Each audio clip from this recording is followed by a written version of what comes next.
Olá, meu caro aluno, seja bem-vindo ao nosso reencontro. Conversamos sobre a nossa língua portuguesa, um idioma que tem uma longa história, e nós sabemos, que a única parte em que um rei enlouquecido ou às vezes apaixonado interfere no seu idioma é nessa parte que nós vamos trabalhar hoje, que é a parte ortográfica.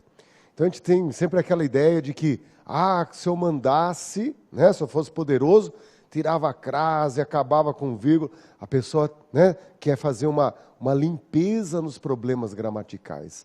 Então essa mentalidade de que quando poderoso vou arrumar essa língua portuguesa, a única parte legislável, passável, a ser controlável pelo poder, é a parte ortográfica.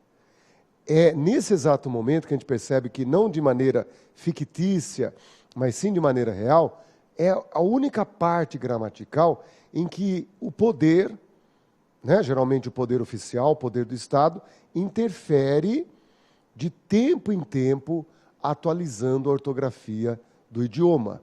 Tá bem? Devido à história do português, nós tivemos já um primeiro acordo com Portugal, um primeiro acordo lá no início do século XX, um monte de problema que, só para quem é interessado no assunto, historiadores ou estudantes da língua portuguesa, vale a pena detalhar. Um monte de problemas, e lá nasce um primeiro acordo que o Brasil segue. Esse acordo trouxe tanta besteira, tantas falhas, que em 1971 resolveram fazer uma simplificação, em 1971. E depois, passado algum tempo, fez-se um novo acordo ortográfico, esse acordo que hoje vigora no Brasil, tá bem? Em 1991 começaram a haver, as discussões antes. Em 91, os estudiosos chegaram a um ponto pacífico, e em 2009, no Brasil, 2009, começou a vigorar as duas ortografias, a antiga e a nova, simultaneamente. Então, a nova foi introduzida e ela teve esse lapso de adaptação. E quando você chega em 2016, só temos, a partir de 2016, a nova ortografia. Se até hoje você sente vontade de acentuar a palavra ideia, é sinal que você já tem algumas primaveras, você já tem uma experiência na antiga ortografia bastante enraizada. Eu imagino a minha filha caçula de 8 anos, que nem vai sentir as dores da reforma ortográfica pela qual nós passamos. Ela já nasce estudando a nova ortografia. Ela não vai ter os resquícios que o pai teve. Então percebam que nós vamos ter na palavra ortografia o único lugar em que o Estado intervém, gerando simplificações, alterações, mas geralmente são poucas coisas que se permitem alterar. Geralmente a ortografia está mais relacionada a regras de acentuação. O italiano, por exemplo, não tem acentuação. E os italianos não são nem piores nem melhores do que o português. O italiano não tem a ideia de... A regra de acentuação ocorre, mas não necessariamente. O inglês também não tem. Então, no português nós temos. Mas, quando lá no século passado, no comecinho, quando se falava em acordo, Monteiro Lobato lutava para que não se tivesse acento na língua portuguesa, para que não se usasse. Então, é bacana conhecer um pouco da história da ortografia do idioma. E é importante observar que hoje você tem aparelhos, você tem sistemas, vocês têm programas que escrevem por nós. Você está lá no WhatsApp mandando uma mensagem, eu tenho amigos que eu sei, são extremamente pessoas brutas, ignorantes, pessoas que não tiveram a chance de se encaminhar pelo rumo da escola, e a gente sabe disso, não há nenhum pecado nisso. São pessoas que, de repente, seguiram outros destinos na vida. Eu tenho muita amizade. E, de repente, o cara lá no WhatsApp com um português impecável. A gente fala, puxa vida, o que aconteceu com esse cara? É porque tem o corretor ortográfico. Você só dá as primeiras letras, as palavras vão surgindo. É maravilhoso. Só que a gente percebe que há coisas que nenhum corretor conseguirá fazer. Há coisas que só o seu conhecimento, devido a certas igualdades, certas formas semelhantes, você tinha que decidir o que você queria dizer. E aí os erros voltam à tona, mostrando alguns problemas. Tá bem? Vamos observar, então, que a ortografia é um capítulo crucial na sua vida, na minha vida, na vida de quem vive a língua escrita. Não é a língua oral, é a língua escrita. Você que escreve tem que ter uma preocupação ortográfica intensa. Por quê? Porque se você errar crase, não haverá consequências como errar a grafia de uma palavra. Tá bem? Vamos à lousa para você perceber isso. Ó. Se você vai a um médico e o médico te diz que você está com um problema 1, problema 2, problema 3, e fala, ó, mas é tranquilo, eu vou te dar uma receita, você toma esse remédio aí, e você vai... E o cara pega um papel e escreve receita com 2 S's. Ah, meu Deus do céu. Você vai agradecer o médico, falar muito obrigado, você vai até pagar uma cara consulta, se for o caso, mas nunca mais pisará naquele consultório. Você só vai cumprimentar aquele médico de longe. Você fala, meu Deus do céu, isso aí deve pegar. Na mesma hora, gente, nasce um doloroso preconceito em quem lê em um médico, a mão do médico, aquele que você entrega toda a confiança, escrevendo receita com 2 S, dá aquele arrepio, você fala, meu Deus, né? Por que dá esse arrepio? Então, a ortografia produz um itinerário muito nefasto, um itinerário cruel nessa hora. Por quê? Vamos lá. O que você sentiu nessa hora foi que o médico não tinha conhecimento.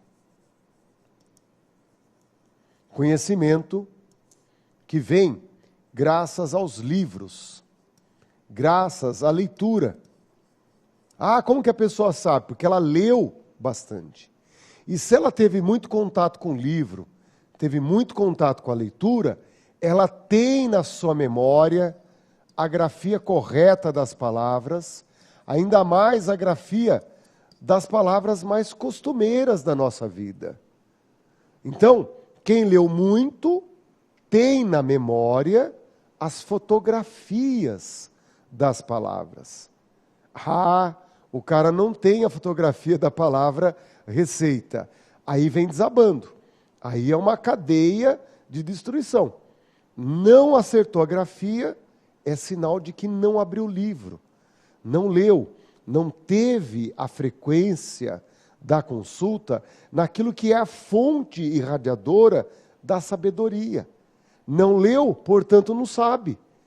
Ó, você se benze dizendo, como que eu vou tomar um remédio desse médico que escreve receita com 2 S?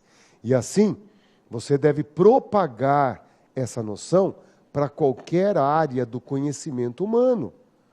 Como a pessoa quer discutir tal assunto se nem sabe escrever tal palavra? É aí que nasce um preconceito. Eu não sei o que você é, o que você fez, mas eu te julgo por causa da troca de uma letra, às vezes. Então você erra a concordância do verbo haver. Você faz mau uso de uma vírgula.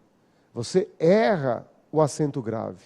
Isso não produz consequências culturais além do conhecimento próprio do idioma. Mas quando você erra a grafia de uma palavra, esse conhecimento que falhou não se restringe ao conhecimento da gramática ou desconhecimento, né?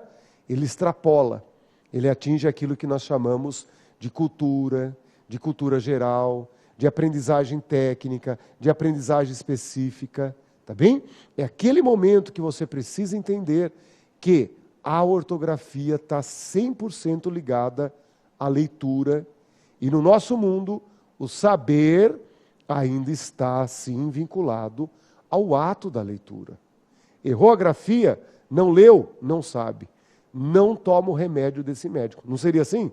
Automaticamente. Então, você que sairá por essa vida, tenha muito juízo. Às vezes eu pego textos de pessoas, né, que são formadas em direito, que a gente tem mais contato, né? Ele está lá, ele podia escrever assim, ó, não se deve esquecer. Esquecer, todo mundo domina, não vai errar. Mas ele vai lá e dá uma enfeitada, né? No direito se usa muito a expressão olvidar, que é comum no espanhol, mas não é comum do português. Não se deve olvidar. E olvidar se escreve com a letra L. Olvidar é com a letra L. E o cara procura uma palavra mais rara para mostrar mais cultura, mas escreve olvidar com U. E o revés é gigantesco nessa hora. Perde-se automaticamente a credibilidade e a força argumentativa das suas ideias já não se fará da mesma forma. Eu não travo com você um pacto de confiança.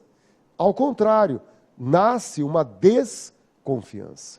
Então, na nossa vida social, responsabilidade ortográfica é fundamental. Agora, o que cabe a nós é a seguinte pergunta: como que você consegue escrever uma palavra corretamente, sendo que ela traz tantos probleminhas? Por exemplo, ó, vamos à lousa para observar aqui um exemplo. Ó. Imagine essa palavra. Ó. Uma palavra como sucesso é muito mais fácil errar do que acertar, gente. Uma palavra como sucesso, ó que loucura que é escrever um negócio desse. E não. Você vem aqui e ó que legal. Você não erra jamais essa palavra, né? Você escreveria com desenvoltura. Uma palavra como exceção, ela tem um custo mais alto. Ela tem um custo mais alto. Ela demora para se fixar na nossa memória. E é na base da consulta. Né? Você, aleatoriamente, não escreve essa exceção nunca. É bacana a gente imaginar o seguinte, né? O dia que você tiver uma dívida com criança, mas tem que ser umas crianças assim, não muito espertas também. Tem umas criançadas hoje em dia que... Então, uma criança até 12 anos dá para fazer isso. Eu fiz com um sobrinho, eu devia presente do Dia das Crianças, devia presente do aniversário dele, já estava se juntando quase com o presente de Natal. E o moleque, a cara de pau, falou, ei tio, meu presente, não sei o quê. Falei, então tá bom. Se você escrever certinho, exceção, nós vamos comprar o presente agora. E daí deu dó. Porque as coisas que ele escrevia desesperadamente, era tudo menos exceção com X, C. E se mesmo assim acertasse o X e o C, ainda tinha o C cedilha lá no final. Ou seja, a chance de errar era demais, foi uma crueldade. Para piorar, apesar dele ser ainda bastante novo na época, ele já sabia do poder do dicionário. Acho que na escola ele já tinha esse ambiente de pesquisar no dicionário. Eu falei, ó, pode pegar no dicionário. E daí dá dó, gente, porque a pessoa vai no C, vai no S, mas nunca vai no X. Na memória daquela criatura que está começando, não há uma expectativa do som de C com X. E daí deu dó. Né? Lógico que eu fui. Você não pode fazer isso. Eu sei que você está pensando, mas não devia. Lógico que depois eu fui comprar o brinquedo com o moleque. Né? Depois desse espetáculo ortográfico que ele deu, eu tive que comprar. Mas não passou nem perto da escrita correta. Interessante, né? É que a gente percebe a força da memória visual. Tá bem? Vamos à lousa para perceber isso, né? É nesse momento que a gente percebe que só escrevemos exceção corretamente graças a essa memória visual. A memória visual é, sem dúvida alguma, o elemento que resta a nós nessa certificação de ser uma letra e não a outra. Não é? A palavra exceção, então, é, sem dúvida, um momento de maturidade, um momento de desenvoltura, uma hora que você rompe essa idade de irresponsabilidade ortográfica para uma outra etapa, uma etapa de responsabilidade. Eu diria que até no ambiente universitário, a pessoa não sente tantas dores da ortografia. Então ele não tem aquele compromisso. E quanto menor o contato dele com a realidade, então ele não trabalha, por exemplo. Ele sai da casa dele, estuda e, aquela vida gostosa do ambiente universitário, balada, tal, ele não tem aquela preocupação profissional ainda. Quem tem, amadurece ortograficamente mais cedo, não é? Ele sente a perseguição, a correção, o preconceito ortográfico já de início. Mas é geralmente depois da faculdade que a pessoa vai para o mercado de trabalho e aí começa a ser segregado por causa da irresponsabilidade ortográfica. É terrível isso daí, não é? Notem que a leitura, portanto, desempenha nessa hora um papel fundamental. Horas e horas de leitura que temos por nossa vida é que produz o alcance dessa ortografia. Sem a leitura, sem o contato visual com a grafia das palavras, não chegaremos nunca à sua ortografia. Por isso que é coisa da língua escrita, não é coisa da língua oral. Tá certo? É lógico, eu fui um aluno mediano, eu nunca fui um aluno destacado, sempre fiz a minha média, meu dever de casa, meu negócio era paquera e bola. A escola era o lugar em que isso ocorria de forma plena. Jogar bola, educação física, amo até hoje. E ao paquerar já não posso mais, pelo menos na frente da patroa não, mas é aquela coisa que a gente percebe. É algo que no ambiente escolar nós vamos administrando. Estou bem, estou mal, vou tirar uma nota, vou estudar mais, mas nunca aquela preocupação de tirar a nota máxima. Tanto que, da 5ª série até a 8ª série, foram 4 anos da minha vida que eu tinha que ler um livro por ano. A professora nos obrigava a ler um livro por ano, fazer resumo, ela fazia perguntas e tal, e a professora mudava. A professora da 5ª série não era da 6ª, a da 6ª não era da 7ª. O que eu fiz? Na 5ª série, eu li a obra Éramos 6. E isso se repetiu na 6ª, na 7ª e na 8ª. Ou seja, a partir da 6ª série, não li mais. Eu só dava aquela resquentada no resumo e entregava de novo.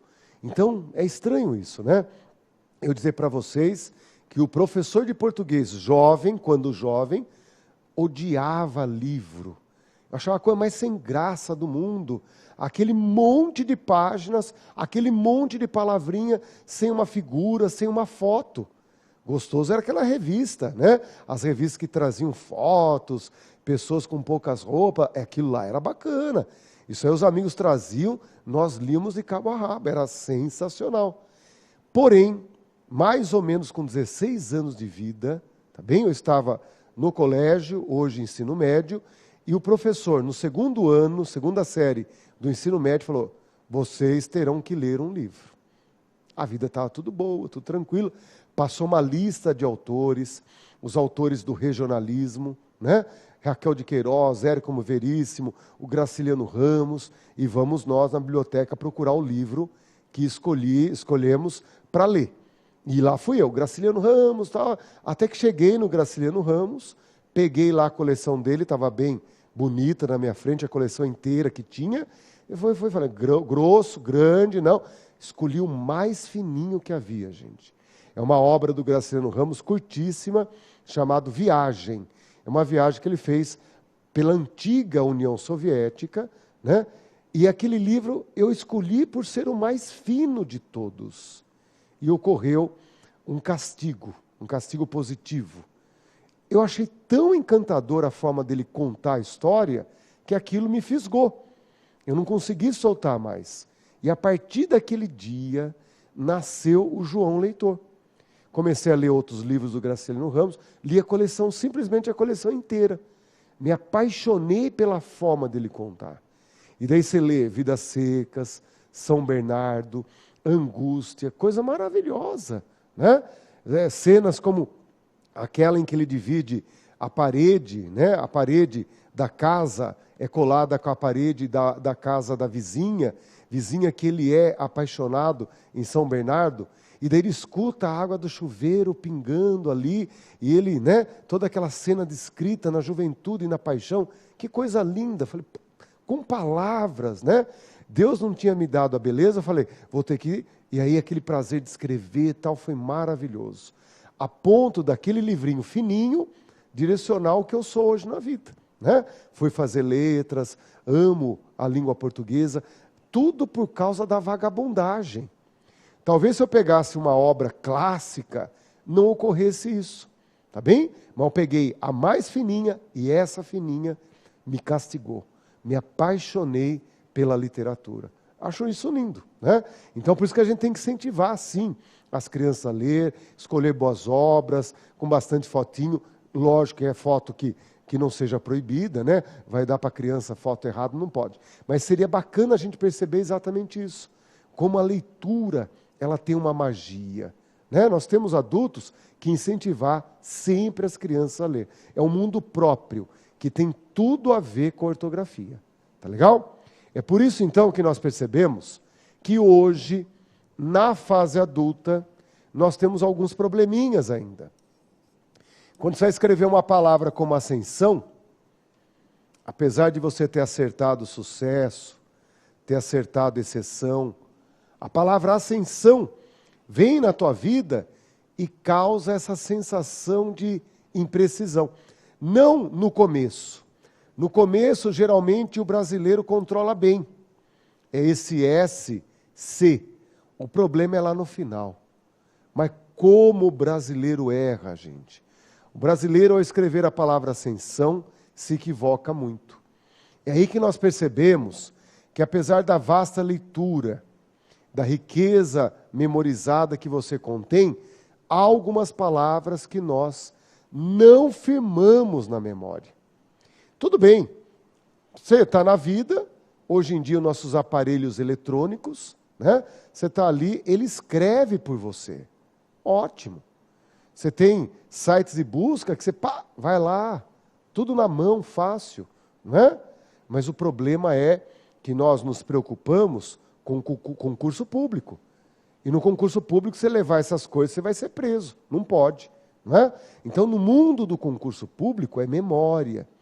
Eu tinha que ter a ortografia na memória. Então, numa questão de ortografia, vai cair a palavra sucesso? Não cai. Vai cair a palavra exceção? Exceção pode cair. Agora, vai cair a palavra ascensão? Essa você tem que dizer. Com certeza vai cair. Com certeza vai cair.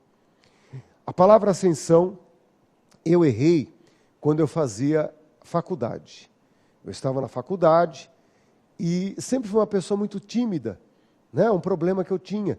Timidez para me relacionar com uma pessoa, não é? A timidez para falar em público, terrível. E naquele dia que nós tínhamos um seminário sobre a literatura regional, de novo, a literatura regionalista, né? Eu tinha uma participação importante, então me preparei tanto para aquele momento, mas tanto, estudei, simulei eu falando, tal. Eu fui para a aula falando, hoje eu quebro essa casca de ovo, eu vou, né? E daí fui para a lousa e escrevi lá, Ascensão do Regionalismo. A professora que coordenava tudo isso, vem cá, João, vem cá. E daí ela falou para mim, João, a ascensão ali está errado, pronto. Dá aquela ducha de água gelada, você perde o impacto, a força que você estava. Então já comecei a gaguejar, esqueci coisa, fui lá corrigir, mas não é gostoso. Como que você vai falar sobre uma coisa que no começo você já escreve errado? Então eu falei, não posso mais errar.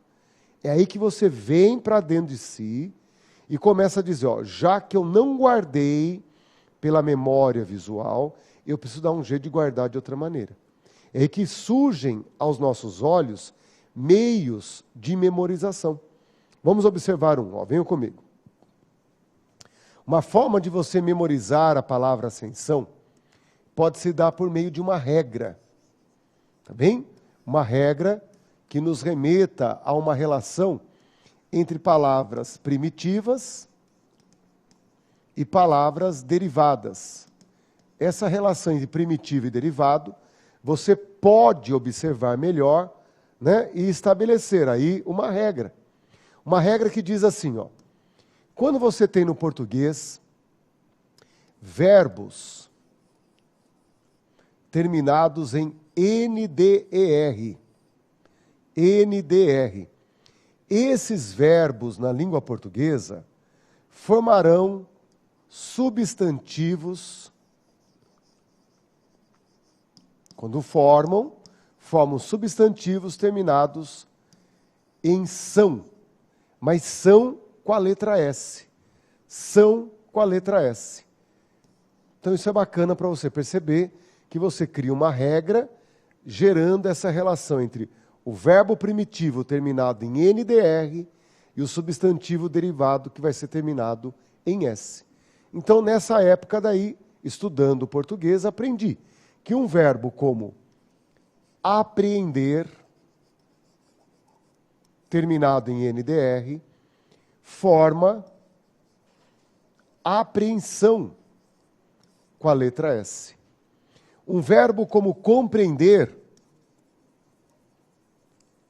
terminado em NDR, forma um substantivo como compreensão. Um verbo, ó que verbinho campeão esse aqui, ó. Pretender, freguês de prova, gente. Cai muito em prova o substantivo pretensão. E aí a segurança de, por causa dessa relação, pretender, NDR, pretensão com a letra S. E foi nesse dia que, estudando, eu falei, tá aí, ó. Ascender, NDR, portanto, ascensão com a letra S. E daí é óbvio, criei em mim uma segurança, criei em mim uma autonomia de ampliar a essa palavra, né, um controle ortográfico. Ah, né, professor? Então, se eu deixo solto, eu cometo erro. Essa que tem, vamos dizer assim, ela tem a propensão ao erro, ela nasce para nós errar, você tem que ter um controle de qualidade, pensando no concurso público, gente. Como a palavra ascensão tem alta incidência de falhas, a chance dela aparecer na prova é uma chance muito real. E aí você, de maneira preventiva, fala, eu tenho que firmar essa criatura na memória. Então você começa a buscar formas de memorização, formas de criar uma retenção ortográfica com mais segurança. Tem palavras que você fala, professor, sucesso, eu leio e já sai corretamente a ortografia. Aliás, eu escrevo, já sai corretamente a ortografia. Palavra exceção não erro também, mas a palavra ascensão teria dúvida. Então é essa que nós estamos ainda inseguros dentro da memorização, ajude. Então, quem leu bastante tem muitas palavras na memória, mas ainda algumas fogem do nosso controle. Há regras que podem ajudar, há relações entre primitivos e derivados que podem ajudar, e há aquilo que nós sabemos fazer bem. Tá bem? Notem que lá naquele dia que a professora me corrigiu, cheguei em casa pé da vida, falei, não posso errar mais essa palavra. Não posso mais errar. Foi aí que eu fiz uma brincadeira para ajudar a memória a funcionar. Vamos à luz para perceber. Ó. Qual foi essa brincadeira? Eu olhei para a palavra ascensão e falei assim, ó, aqui no começo eu não erro. Eu tenho esse controle de qualidade ali no começo. E é isso que você deve observar. Que ali está o problema e está a solução. Que o brasileiro fica em dúvida se é S, se é C, no caso, se é cedilha.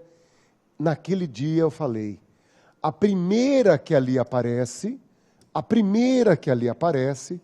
também será aquela que eu vou usar ali no final. E aí guardei para mim que a ascensão é com a letra S, ascensão é com a letra S, e a forma de memorização é a primeira que aparece ali, é a última que aparece lá também. Foi exatamente assim que você tem uma outra forma de resolver, que é apelando. É um apelo para a memória, um apelo mnemônico. Quando nós esquecemos, você tem amnésia. Então, agora que você está ajudando a lembrar, você cria um apelo para a memória, um apelo mnemônico. A amnésia é esquecer, né? Mnemônico é aquilo que ajuda a lembrar. Então, perceber o conjunto de habilidades? Sem dúvida alguma, você grafa uma palavra exatamente graças à leitura. Então, a maioria das palavras fluem no plano ortográfico por causa das horas e horas de leitura que você tem na sua vida. Porém, algumas palavras começam a fugir do nosso controle. E, em ambiente de concurso público, não há consulta externa, é só consulta interna, tá bem? É nesse momento que você tem que, então, de hoje ao dia da prova, ir se requalificando. Para a sua vida, você já tem muita qualidade, mas para um concurso você tem que estar o tempo todo se reconstruindo, ampliando o potencial. É aí que entra, então, além da memória visual, regras que ajudem na ortografia, a relação de primitivos e derivados. A grafia do primitivo se expande para o derivado. Isso é ótimo. E quando nada dá certo, só nada funciona, é a hora de você criar um apelo para a memória, um apelo mnemônico. Então, se a gente pensar assim, por que escrevemos corretamente? Um desses 4 fatores contribui para a ortografia. A memória visual, portanto, a leitura, regras, primitivo e derivado ou apelo mnemônico. Quando a grafia sai corretamente, você estará ativando um desses elementos. Na maioria das vezes, a própria leitura já deu conta. Né? Quando você vai para os outros, é uma tentativa de superar certos obstáculos. Vamos pegar um exemplo aqui na lousa. Olhem comigo, então. Quando você tem uma palavra como extravasar, seria muito interessante que você soubesse a origem dessa palavra. Extravasar vem do quê? Essa é uma palavra que o brasileiro erra muito. A primeira palavra que vem à tona é de vazar. Você vai dizer, até é óbvio, né, professor? Extravasar vem de vazar. Quando eu, João, professor, li a origem da palavra extravasar, meu olho foi, nossa, João, não esqueça mais. E não esqueci. E tanto que eu passo para frente. Num livro estava lá escrito, extravasar é o prefixo extra mais a palavra vaso. A origem da palavra extravasar vem da palavra vaso. É aquilo que transborda, é aquilo que vai além do vaso. Então, observe, vamos à lousa, ó, que a origem da palavra extravasar é a palavra vaso. E aí ocorre o que todos nós desejamos. O controle que temos suavemente na palavra vaso se estende à palavra extravasar. E aí nasce um campo de segurança muito interessante. O que é isso, gente? É o primitivo gerando o derivado. Não é? Nós sabemos, por exemplo, que do latim, a palavra coisa significa res, rei. Res, rei. Não confundir com a palavra rei. A palavra rei do português, no latim, era rex, regis. Por isso que tem tanto cachorro com o nome de rex, né? Porque remete ao rei do latim. Agora, faça o procedimento correto. Ó. A palavra coisa do português, em latim, nasce da palavra res, rei. Por isso que a gente tem a palavra res pública, que deu a nossa famosa república. Ou seja, coisa do povo.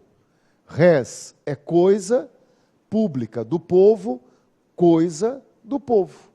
Tá bem? Res pública, coisa do povo. Agora, a palavra rei, geradora, né, da ideia de coisa, aparece, por exemplo, no verbo reificar. Reificar, que era sinônimo, então, de coisificar. Em vez de usar coisificar, você também pode usar reificar. Na filosofia, principalmente, é usado, né? Reificar. Reificar é a ideia, então, de coisificar, ou seja, de repente, na relação entre humanos, a relação entre pares, se é da mesma espécie que eu nunca poderia denegri-lo, não considerá-lo humano, mas é isso que nós fazemos às vezes. Tem ali um outro da espécie, a gente passa meio de lado nem para ver, muda de calçada para não ser incomodado, né? Nós temos esse problema. Então, quando o outro da mesma espécie não recebe a nossa atenção, nossa dignidade, é uma forma de coisificação, né? Nós somos coisificados. Às vezes, quando nós nos transformamos dentro do mundo burocrático apenas em um número. Ah, você vai receber o transplante, você é o número 5.273. Não importa da onde, o que é, a sua urgência ou não, você é um número. Isso nos coisifica, não é? Então, a palavra coisificação pode ser escrito como reificação. A ideia é a mesma. E aí vem o que nos interessa, gente. Uma das palavras que mais aparece em concurso é a palavra, por exemplo, reivindicar ou reivindicar. Como que você usaria na língua portuguesa? Reivindicar ou reivindicar? Essa dupla é muito constante em concurso. E se você entender que reivindicar é uma palavra, então, que você percebe que traz a ideia de coisa na sua origem, né? Vindicar é pedir, geralmente em âmbito jurídico, a coisa que você tem por direito. Reivindicar, olha lá, ó, rei é a coisa, vindicare, pedir a coisa a que você tem direito. E é isso que a gente tenta passar para os alunos. Se essa palavra ela não se efetiva na nossa memória, você tem que ajudar. E essa relação entre primitivo e derivado pode muito contribuir nessa hora. É por isso que, então, no português, o correto é reivindicar. Reivindicar não existe na língua portuguesa. Estão percebendo como você criou um artifício que foi além da leitura? A leitura não deu certo até agora, você tem que reconhecer. Você já leu a palavra reivindicar, reivindicação? Milhares de vezes. Milhares não, centenas de vezes. Mas é aquilo que a gente percebe. A memória não prende a imagem. De repente, por causa da origem, surge esse fenômeno. Tá bom? Quando estudamos a ortografia, surge uma dupla que potencializa os problemas e, para uma banca, é um deleite. É a hora que a banca fala, maravilhoso. Vamos observar o que é? Há no português um conjunto que não é pequeno de palavras consideradas homônimas e parônimas. Homônimas e parônimas.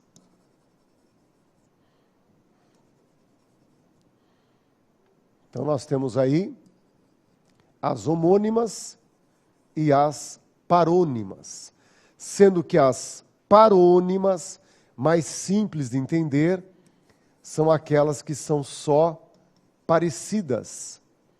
Agora, homônimas são aquelas com igualdade. Seja igualdade no som, seja igualdade na escrita. Se tem algum tipo de igualdade, é uma palavra homônima. A nós, que estudamos a língua portuguesa, as palavras homônimas que tenham o som igual é, sem dúvida, o maior problema. Então você escreve, por exemplo, palavras como senso versus senso, e o som é exatamente o mesmo. Esta é uma palavra, uma palavra homônima, pois o som é pleno, é igual. A escrita não, mas o som é exatamente igual. Quando eu olhei para tudo isso, falei assim, meu Deus, mas como que eu vou guardar? Então, quando não vem por vias intelectuais, você tem que apelar. Então, eu sempre lembrava de que a palavra senso, com C, nos remete à contagem. De 10 em 10 anos, a população é contada, os seus costumes, seus hábitos. É o censo demográfico. É uma contagem, é uma conta.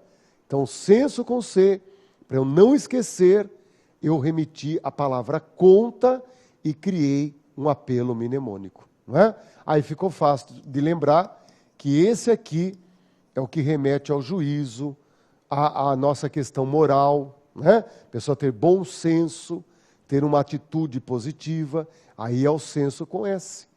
Mas elas são palavras homônimas, palavras que têm o mesmo som. Diferente, por exemplo, das palavras parônimas. Quando você tem uma palavra como eminente e iminente, você tem palavras extremamente parecidas e com altíssima frequência em concurso público. Tá legal? Quando você, no âmbito jurídico, né, principalmente no âmbito jurídico, que é uma das expressões tecnicamente usadas, de repente a pessoa se utiliza de uma força desproporcional. Você puxa o braço de uma criança com um pouco de violência, mas o que justifica aquela atitude foi o perigo iminente. Então, no direito é muito comum o tal do perigo iminente, né?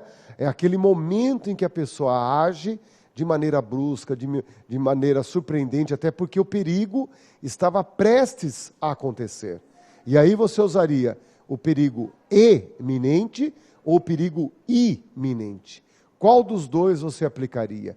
E aí que nós temos que perceber que ora aqui, ora lá, vem à tona aos nossos olhos aquela construção ortograficamente com falha, né? É nessa hora que você percebe que se você trocar um pelo outro, começa a produzir absurdos. Dizer perigo iminente nessa hora é dizer o perigo que está prestes a acontecer. É o perigo que está ali na iminência de ocorrer, ou seja, há uma noção de tempo que nos traz a ideia de brevidade. Como havia a iminência do perigo, há então essa ação mais brusca. É o perigo iminente, com a letra I, que deve ser usado. Ou seja, para não esquecer, lembre do I, de imediato. O I, de imediato. O perigo iminente. O perigo que está prestes a acontecer.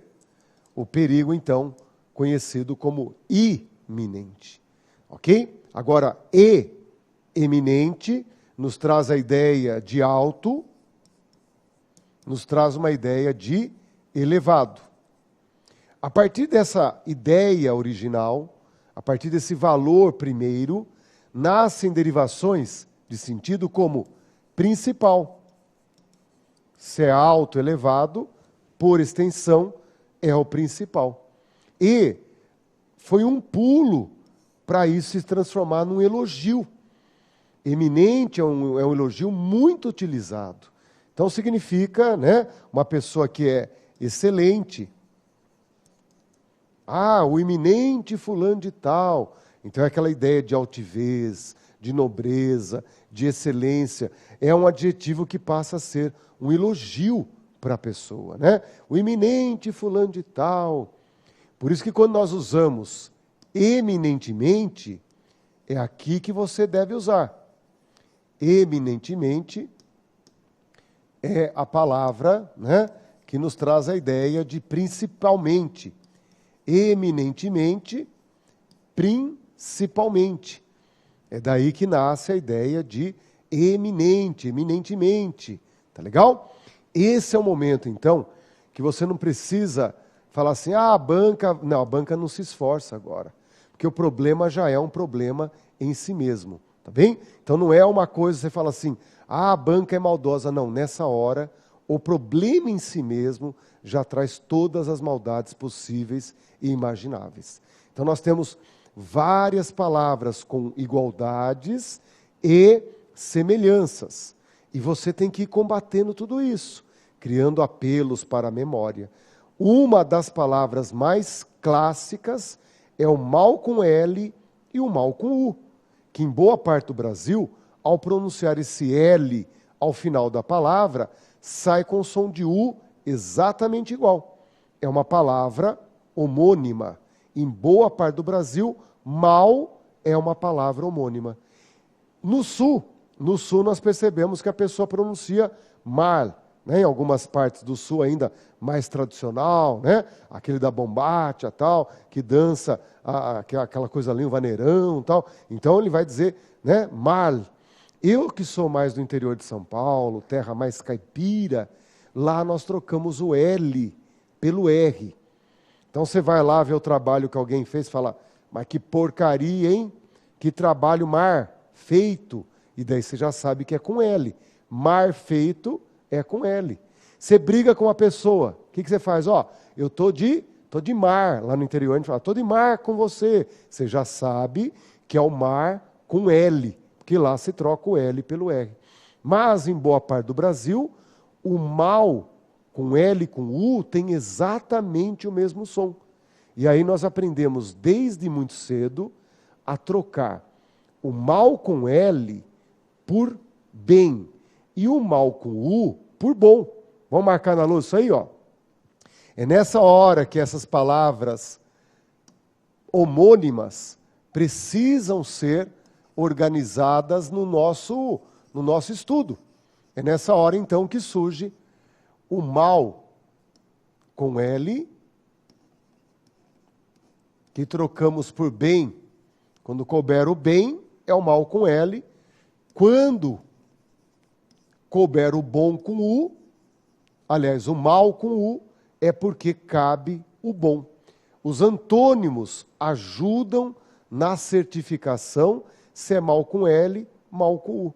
Então, se eu disser que a pessoa está com mau humor, ela está com bom humor, mau humor é com U.